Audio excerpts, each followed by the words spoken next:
Hey everybody, I'm Doug Drummond and welcome to Consumer Gadget Reviews. Today, we've got a smartwatch showdown featuring the brand new coveted Apple Watch as well as the Pebble Steel. Which one's better? What's the best bang for your buck? Stick with me on today's big showdown.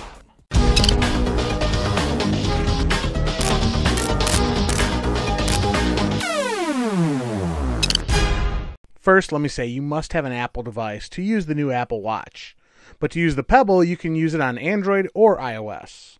The Apple Watch will come in two sizes, 42mm and 38mm, whereas the Pebble Steel Original comes in at 52mm.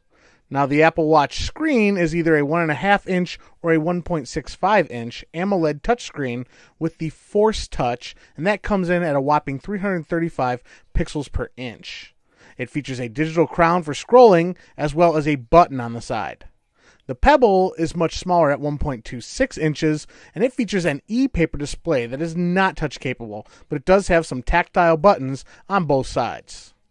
Now, the Pebble is much more easily seen in direct sunlight than the Apple Watch. The battery in the Apple Watch is rated for about 18 hours due to the optical heart rate sensors, the display, all the added functions like texting, Siri, phone calls, whereas the Pebble Steel gets reportedly up to 7 days due to a much lower power consumption of the display and functions, but I found myself charging it twice a week.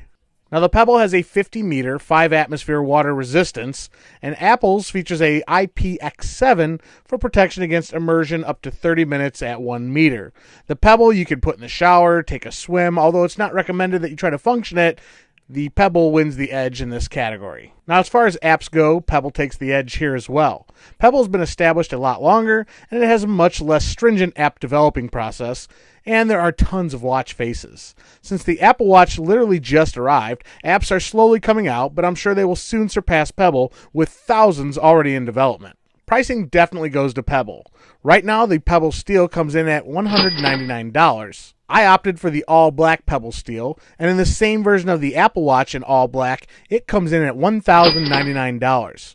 So in my case, I opted for the stainless steel with a sport band, and that only set me back $599. To put it in perspective, the regular Pebble Sport is right now selling for $99. So the Pebble has a classic look. It works on both Android and iOS. The display can be read in direct sunlight. It's pretty much waterproof. It has tons of apps and watch faces, but it is an older technology. You're limited on storage for only 8 applications, and there is no heart rate monitor.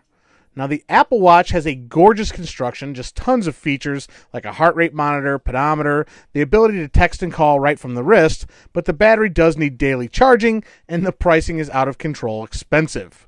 You can really tell it's a first-gen device, and my opinion is save yourself the money and buy the entry-level sport model at just $349 to $399. Overall, I'm going to give the edge to Apple. And yes, I'm an Apple fanboy, but it's ultimately the features and the design that give it the edge over the trustworthy Pebble Steel. So, no big surprise there that the Apple Watch won the prize, although it is almost 3 times more expensive than the Pebble. That's just the way it falls with the Apple Watch versus the Pebble Steel. So, if you guys want to see more, I'm going to have lots more content coming up with the new Pebble Time versus the Pebble, as well as the Pebble Time versus the Apple Watch. So make sure you guys subscribe to this channel right here so you never miss an episode. Leave me a thumbs up if you enjoyed this video and you want to see more. And of course, I'd love to read your comments down below. Thanks for watching, guys. I'm Doug Drummond, and I hope to see you guys all in the next episode. Take care.